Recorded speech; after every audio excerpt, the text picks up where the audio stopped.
I'm here with my boy Anthony today. What's good? Welcome in. Pleasure, my boy. I appreciate you coming. I appreciate your time.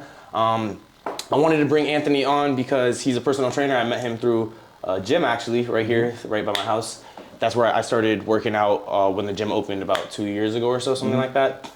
I saw Anthony in there. He was training his clients, and I liked his style of training. And then I started working at the gym. I happened to, part-time. I was in and out of there, but we definitely chopped it up. We had some really good conversations, and we never really hung out or got to expand on those conversations. So I was like, yeah, let's get you on the podcast.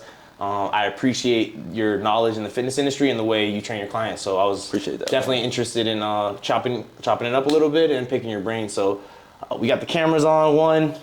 We got Anthony's cameras good, third camera good. So we in there, guys. So we had a few topics we wanted to talk about. I wanted to give you a proper introduction. I don't know too much about you other than that, like I said, so I'll let you introduce yourself a little bit more, and then we'll go into the topics that we wanted to talk about. So yeah, go ahead, talk to the people, whatever you got, man. All right. I'm Anthony. I'm just a South Florida boy, born and raised in Broward, Sunrise Plantation my whole life. I just been, just trying to figure out what I want to do for the longest time, and then I just stumbled upon this fitness realm, and I found that this is like my calling, honestly. Yeah. It was a long time coming, to be honest. It wasn't easy. Like I thought I was gonna do a lot of other things before this, because it's the way the school system's set up. You think you're gonna you need to get like a set job, right? I went to college. Really, I went to college thinking I was gonna play baseball. That was like my passion in high school, and it didn't really work out. It was a little tough because I actually been playing baseball down here my whole life, and I went to Maryland actually. And what position did you play? I was an outfielder, pretty much. Yeah. So I went there, and I thought it was going to be a big opportunity. The way the coach sold it to me, he's like, oh, you got scholarship, you're going to start all this, and this pretty much what he sold me just wasn't what it was, and it ended up not working out. Just the transition from South Florida to Maryland. I went to Anne Arundel Community College, and I don't like to think of it as a regret. It just was an unfortunate time because I was really thinking I was gonna excel and make it to the league one day, but life doesn't work out that way. And not every time, yeah. No, but you just try to take life for what it is, and you just keep pushing, and that's what I just did. I actually came back down here after 1 year because I decided I wasn't gonna live in South Florida because honestly we're pretty blessed down here. Yeah. Compared to like all the people up there and what they got to deal with. And I came back. I actually didn't play immediately because what happened was I was playing in a South Florida collegiate baseball league. Okay. During that time, I had actually broke this bone in my hand called the hook of the hamate bone. Okay. So that ended up causing a little bit of delay in that process of trying to continue that dream of making it to the MLB. And so that happened. I took a year off. I went to Broward College. And then after that, I ended up transferring to a school called Northwood, and then I tried that again, baseball. It didn't really work out. I just felt like I just lost the feel for the game. And then I decided, all right, forget this. I'm gonna focus on academics, just start pursuing an actual career, because, you gotta make money. I already started building up loans when I went out of state. And so I went to FAU.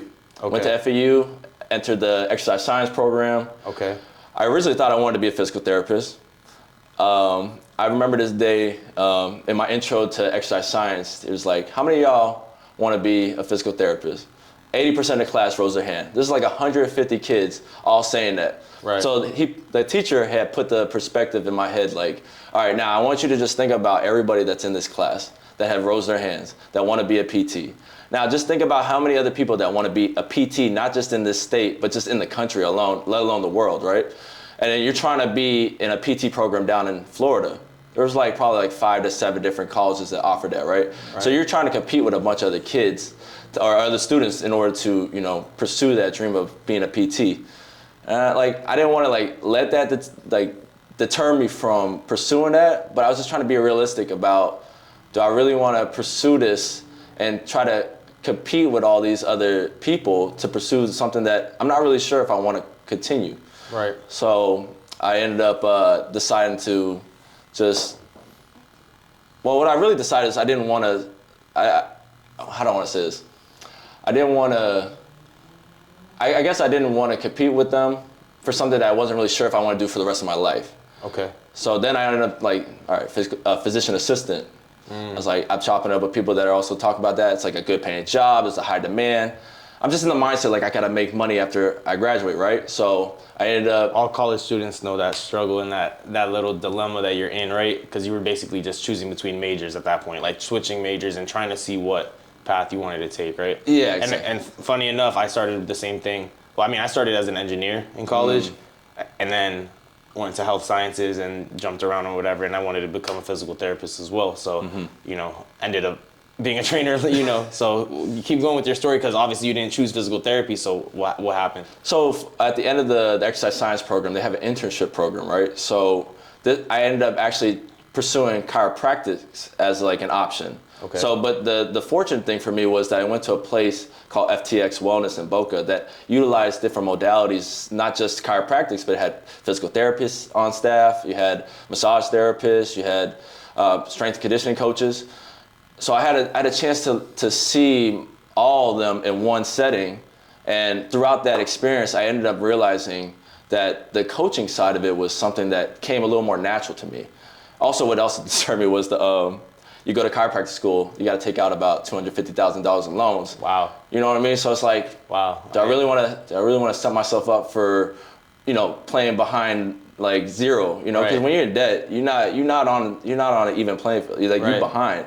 So I don't want to put myself more in debt. So I ended up deciding to try to pursue training after I graduated college because I was like, dang, I think I could actually pursue this field, and I don't feel like I have to like set myself to, like you're at a set job where there's not a lot of growth, right? Chiropractic, like you're either working for an associate or you're working in your own practice, but there's Right. not. I mean, there's ways you could grow, but I feel like the ceiling is capped to some degree. So I decided that the training route was more my style. So I ended up actually after school I went to LA Fitness just to get some experience, Right. Like I just needed to get the more coaching under my belt, right? So I went to LA Fitness, the one in Plantation. It was a grind. I can't say that I had a lot of people trying to guide me through that process. It was just kind of like me just learning on my own. And unfortunately, I don't know if you were aware that the one in the Founds. Oh yeah, I heard of this situation. Yeah. So apparently this LA Fitness blew up. Allegedly, I was not there. I was in college at the time. But what's crazy is I spoke with my mom. I was on the phone with my mom actually, and she said, "Oh, I heard something." She's like, "I heard a noise or something," and a few minutes later, whatever's going on, she's at home, right? She's like a couple miles away from where this is, and there was like an explosion where it was basically heard within a few mile radius, and the whole gym blew up, right? Yeah. Were you there at the time? Yeah. You were there at the time? Yeah, I was working. Okay. I was literally training. So if you know the layout of the LA Fitness, the main training area is right across from where that building had exploded, right? So I'm walking into the training area and I'm just talking with a client, and as I'm walking in there, I end up like having all the windows like blow into my face, right? The building, no lie, is like shaking. Like the structure of it, I don't know how it's moving, but it's moving. And the first thought I'm thinking is like, dang, is this like a terrorist attack? Right. I'm like with my client, I'm like, honestly, I'm trying to shield me and my client from, I don't know if there's concrete gonna fall on us or what. Right. Thank the heavens that it didn't happen that way. Right. But this is only like 4 months into it, right? Wow. I'm just waiting to get promoted because Right. they have like this structure where like you go from certified trainer to master trainer, and it was a grind, and the pay's not good, right? Even just to get to a master trainer is still not good. Right. And So this is the truth about commercial gyms for you guys. A little insight, right? Because you saw it from the ground up. That's how you started initially as a trainer. And LA Fitness, probably the most known commercial gym in the United States.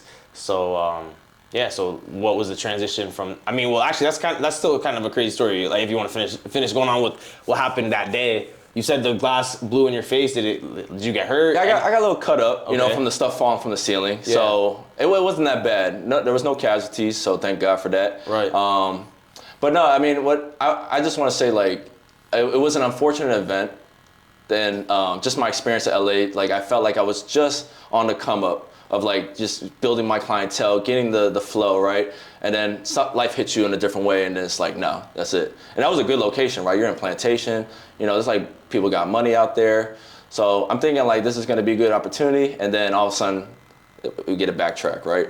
Or a little setback. Curveball, yep. Yeah, so, but I don't see it as a setback. I honestly, like, I am thankful that I took that step to just see what it's like, because I learned a lot about, like, what goes behind, like, the PT business, right? From a commercial standpoint, right? Just setting up contracts, right? Packages, right? Making sure somebody is committed to an extended amount of time where, you know, like, they pay a certain amount and then they have to, you know, stay with you. Because realistically, you need to be with a trainer if you're not as, like, adept with the knowledge to, you know, keep progressing. So I just thought that was a good stepping stone, regardless if I felt like the company probably wasn't, like, the best for setting me up. Right. So then I got relocated to Oakland Park, and then, like, Oakland Park's location wasn't really all that. So then COVID hit, and then, you know the story, like, most people had it, especially in the gym setting, had to, like, you know, get you know, laid off or whatever. And, right. And then COVID, that was a different time. So. Right. I mean, this is a whole different story. I mean, but the process just to get back to where I was as a trainer was tough. So at this point, how long have you been training then? So I've actually only been training going on 3 years. On 3 years, yeah. And obviously you were doing something that caught my attention in the gym in terms of your training style and philosophy, and obviously our conversations we've had. So in that little bit of time you have been training, what has built you up the most as a trainer? What knowledge or what experiences, what mentors, what's the process that really elevated your knowledge? Because obviously you're an athlete, right? As an athlete myself, I can say we're more suitable to become trainers because we have prior knowledge from trainers in the past. We have experience with that, right? So someone like you might have been a little bit ahead of the game in terms of starting as a trainer because you already had played sports at a high level, right? And you were pursuing it. What took you to the next level from what you already had known as an athlete to where you're currently at? It's funny because as an athlete, I would say that I had very poor coaching in terms of, like, strength and conditioning. So I really, like, gained a lot of my knowledge from school, right? Just like the basic physiology, kinesiology, anatomy, all the stuff that is super important to understand the body from, like, a more in-depth level. So I wouldn't even say that my experience as an athlete made me better. I would say that just obviously schooling and experience on my own, just trying to learn, is what allowed me to take those steps. And obviously, like, past mistakes, like setbacks, like injuries, like I'm sure you've endured, right? You mentioned on the podcast, yeah. But you're doing a lot better, so that's all that matters. Yeah, thank God. But yeah, so I would say that all the process of me just trying to, you know, just learn from the stuff that I've learned from school, and then, how do I want to say this? What's really what I'm asking is, like, I want to know what is the basis, the foundation of your philosophy as a trainer, right? Because there's so many ways you can approach training, right? There's bodybuilding, right? There's performance training, right? There's fat loss, right? And there's I mean, at that point you can go into real niches if you really want to, in terms of styles of training. Go into calisthenics, CrossFit, right? And then we have another style of training which would be more kind of hand in hand with performance, but that's really just sport in general, like jiu-jitsu. Some of these jiu-jitsu athletes, right, or martial artists, they don't even really train. They train their sport, but they don't even work out in terms of strength and conditioning. So, or skills. Right, they do more skill training, right? So what is your philosophy of training people? Have you found that works best for people? And what would you tell people that are either interested in personal training or are scared to become a client or scared to get started with a personal trainer? What would you tell these people, and why is it so important to have a trainer? Yeah, so my basic philosophy, and it's similar to your style, which is why I feel like we click so well, is the functional aspect of training, right? Things that translates to everyday movement. Right. And what really put that in my head was really when my pops unfortunately went to the hospital during COVID, I started to see how a lack of movement, and most people don't know, my pops was actually, like, older than most dads. So he was about 79, 80 whenever that time was happening. So I had learned that, you know, if you don't continue to focus on the quality of those movements, and you only focus on the superficial layer, right? You know, the bodybuilding style where you're just trying to look good, but you're not really trying to feel good, then you're only going to set yourself up for a poor quality of life as you get older. Yet you might look like you might be up to par with the fitness standard. You know what I mean? Right. So I think that unfortunate time during COVID where I started to learn like what would happen to somebody's quality of life as they start to decline because they're not focusing on the foundational stuff, the stuff that we always preach, right? Right. So yeah, just basic functional patterns, right? The squat, the hinge, the lunge, the push pull, right. Locomotion, bracing, all that. So right. the simple foundation is where I like to start with the general pop. Now you have different ways to progress that depending on the person's needs, but you just got to get the base layer, right? And people like to overcomplicate it, right? They want to just do things they see online, but they don't want to do things that are backed by research. Right. You be seeing people doing like 15, 20 reps on all these different exercises, but that doesn't translate to better movement quality because when you're working at that kind of pace, you're not focusing on intentional reps, right? Your quality of reps goes down as you start to go further and further into the set. Yet people think because they feel like they're tired or they push their limits that is where you're supposed to, that's how you're supposed to feel. But me and you both know now that that's not the case, right? Right.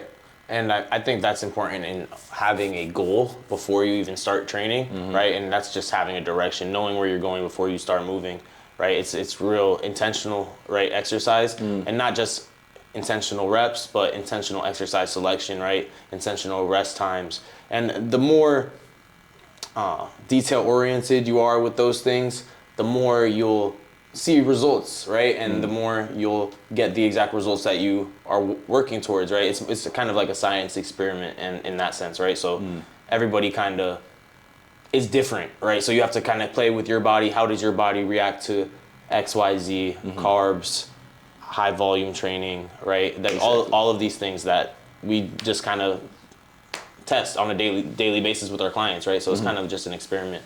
And well, shout out, that just made me think, shout out GoFit, shout out Professor boy Jaime, yes boy, sir. You already know. So so he calls it the lab. That's my boy. He's the one he actually helped me a bunch with my back. He's helped me a bunch through a bunch of things with my shoulder. So shout out Jaime. He's in Sunrise here, for sure, in South Florida. You know I went to school with Jaime, right? Yeah, so I know one day you saw me with this shirt. You're like, oh, you know Jaime? So yeah, it's a small world. The fitness community is small down here. So I think it's really dope and really interesting that we can sit down and have these conversations and then, just continue to expand the network and get better and help people grow. I want to really bring some value to the people right now. So I kind of want to help these people that might not know where to start with exercise, or they've thought about having a trainer, but they've heard these things that, maybe it's not worth it, or the trainer got them hurt or injured. So what would you say if you were looking at potential clients or people that need help, really, that want to make a change in their life, they just don't have the knowledge to do so? So what would you do as an expert in your field to encourage them to move forward with those steps and work towards the healthy life that they really want?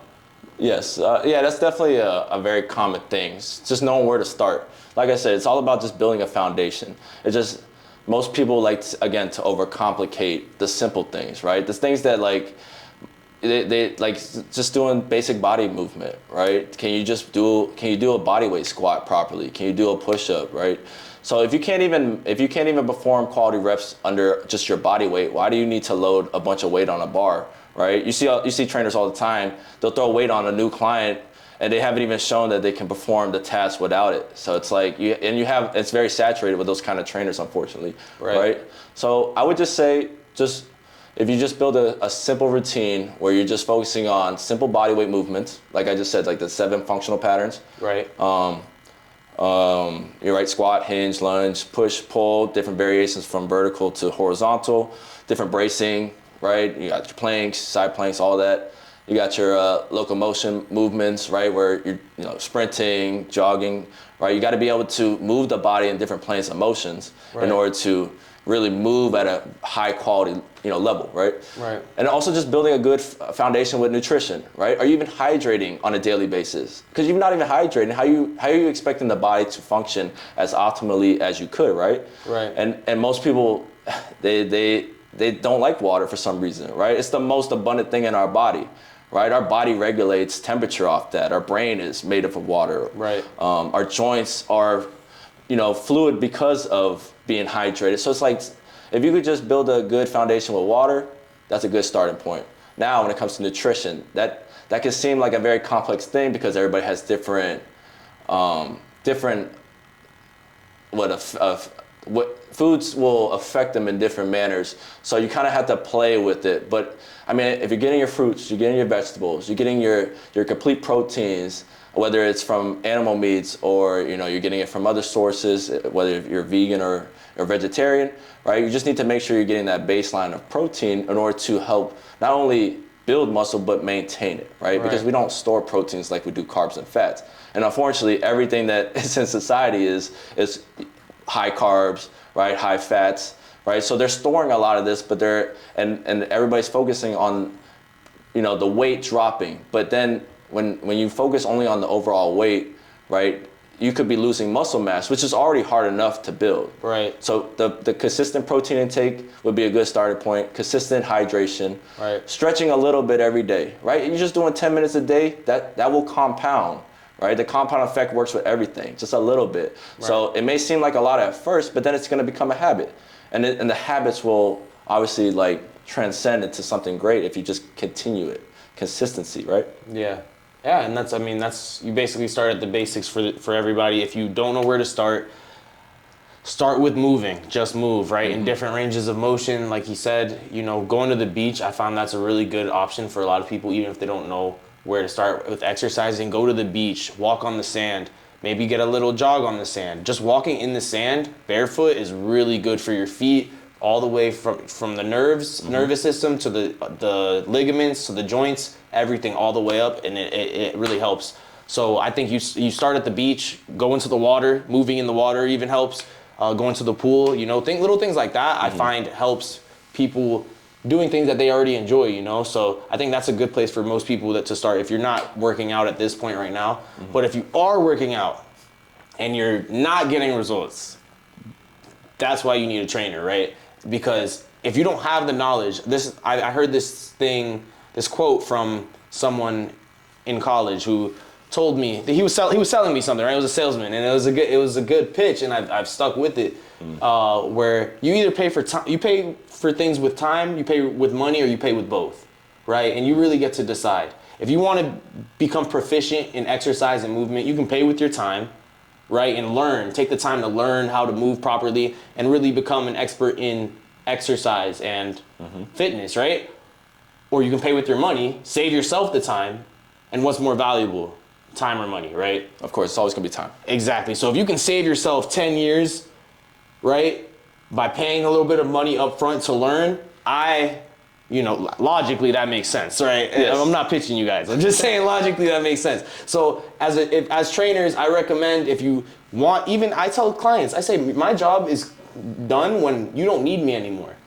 I should only need a few months with you to really get you to a level where you feel comfortable and confident in exercising in the gym. Now, there's always levels to it. No matter what, the highest of the highest level athletes need trainers still. Even trainers need trainers. The doctor needs a doctor. Everyone says that, right? Yeah.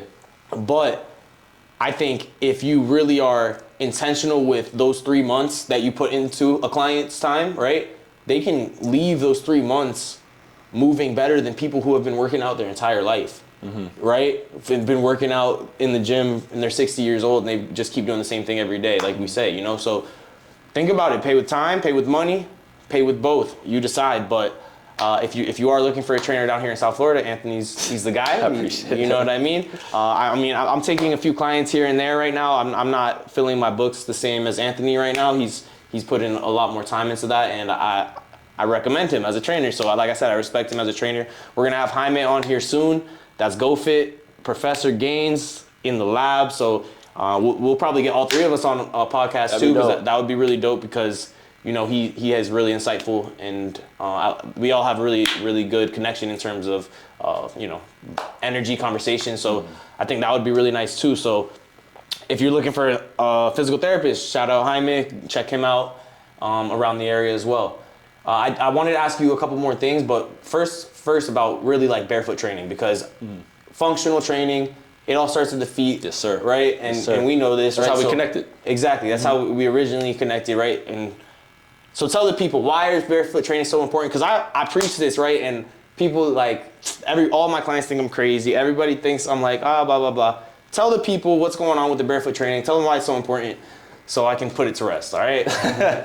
I mean, if we really think about it, like you said, it's the foundation of our setup. If you're not grounded properly, how could you move with quality throughout your everyday life? Especially the way that the footwear is nowadays, right? All the shoe wear is very like compact and compressed and very supported from the bottom. So you're not actually feeling that stabilization through your feet at all.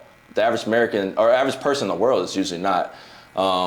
So yeah, I mean, it starts from the feet, right? And the moment that you start, getting more comfortable, it differs from everybody. You have to kind of build up a tolerance when you're not used to it, because people have gone their whole lives without, Right. going that style, and it is kind of weird to some people. But With an artificial arch, you might call it, right? With the arch that we have in our shoes. exactly. So you're using a support to help you, move around instead of actually utilizing those more intrinsic muscles within the foot musculature, right?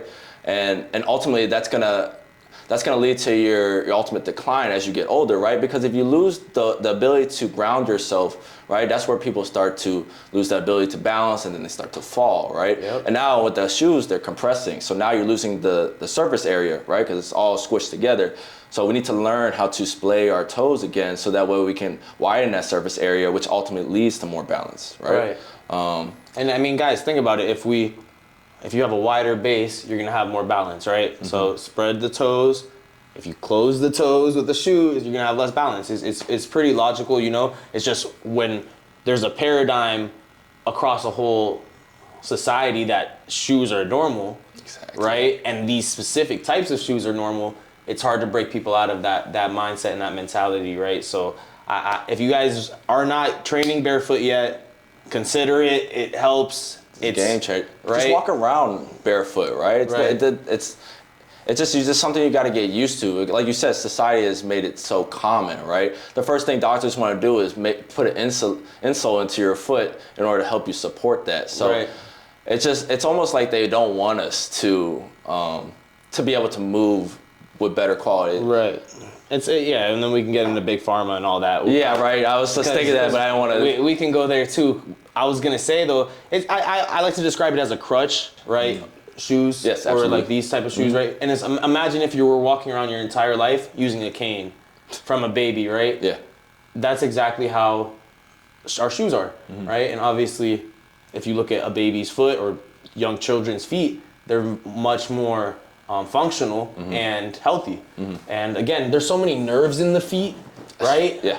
I think it's the most innervated part of that and maybe the hands. Right, and if we think about it, and then there's a lot of like reflexology that, that's more in Eastern philosophies where they're really like releasing tension through the nerve endings in the feet, the hands, things like that, the ears, all that stuff. That's Eastern philosophy. I don't know too much about it, but I think there's validity to those things, because when you have stress, have you ever heard if you get a foot massage, it might help with a headache, stuff like that. Yeah, I've heard those, yeah. Right? Or like people say if you have a headache, I don't know, like people rub their temples. They rub certain like places, right? Where there's Like nerve pressure, endings. yeah. Right, where there's nerve endings, and those things help. So consider allowing your nerve endings to touch the ground, as well as, and then there's an ionic imbalance, right? When you basically are cutting off your contact directly with the ground.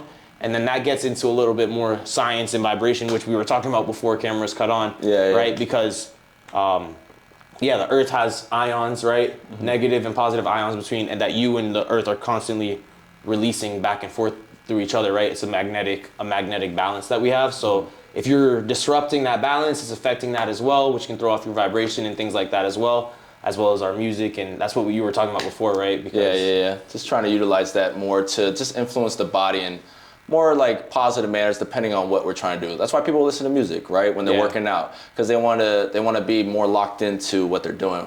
I just think sometimes maybe that like ragey type music is probably not the best for just focusing, right? We're talking about like hertz, like you want to be more in like the 426 hertz for more like focus based stuff. So I think working in that type of frequency would benefit more people when they're working out. Meditation too, that'd be a good frequency to work on, because you know, you want to allow yourself to like calm and zone in into whatever you're trying to do to clear your mind, right? So yeah, there's different ways to influence the body, right? And I do that all the time in my class. Most people think I'm just like playing music just to play music, but no, I'm setting the tone for what we're about to do. Usually it's like a good vibe in the beginning, then it's a little more uppity as we're going because it's a hit class, right? So I gotta make it a little more energetic. And then for the cool down, I like to bring it with a low frequency, right? So it's all with intention. Right, and speaking on that, that goes, and you know, you're doing that intentionally, right? And as a trainer, I can relate. We're trying to bring you guys into a parasympathetic state, right?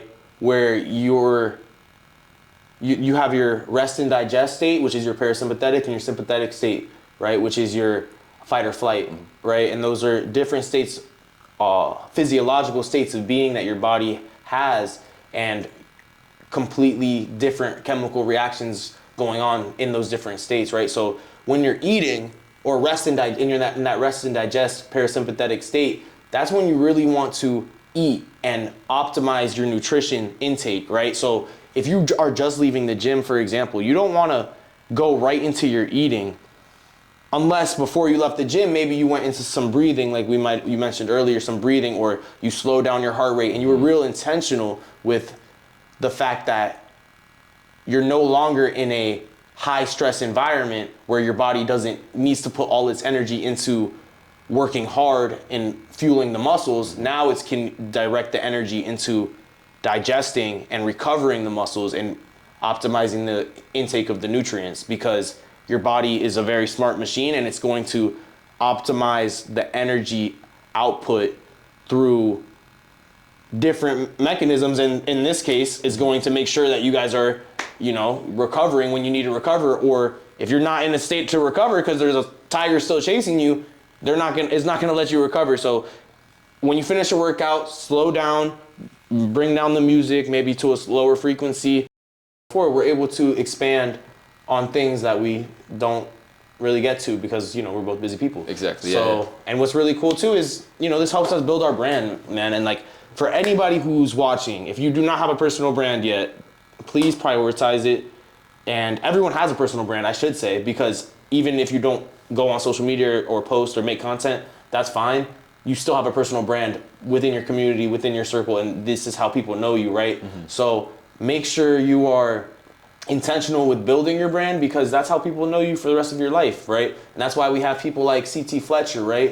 Who 30 years ago or however long, I still watch his videos to this day. Kai Green, I still watch his videos to this day because the brand that he built was so authentic from the beginning. Yep. Right? And with such good information and like, especially Kai Green, such good energy. He's like, super philosophical. Yeah. You don't see that a lot from bodybuilders. Yeah. But yeah, he was a different breed for sure. Yeah. If you don't know Kai Green, look him up. He has a real long ponytail. Is that real, by the way? I'm pretty sure it was. I could be wrong. Yeah, I don't know. But yeah, that's what I don't even know what I was saying about. Yeah, honestly, I'm pretty shocked we even talk about Kai Green right now. Yeah, to be honest, but yeah. But building a personal brand, right? Basically, super important for sure. And honestly, I know I need to be doing a lot better. It just takes, again, intention with just trying, like, what are you trying to get out of life? Are you trying to build a legacy, right? Because if you're not putting yourself out there, nobody's gonna know who you are. And if you're trying to do things on your own, like we are, right? We're trying to be more like entrepreneurial.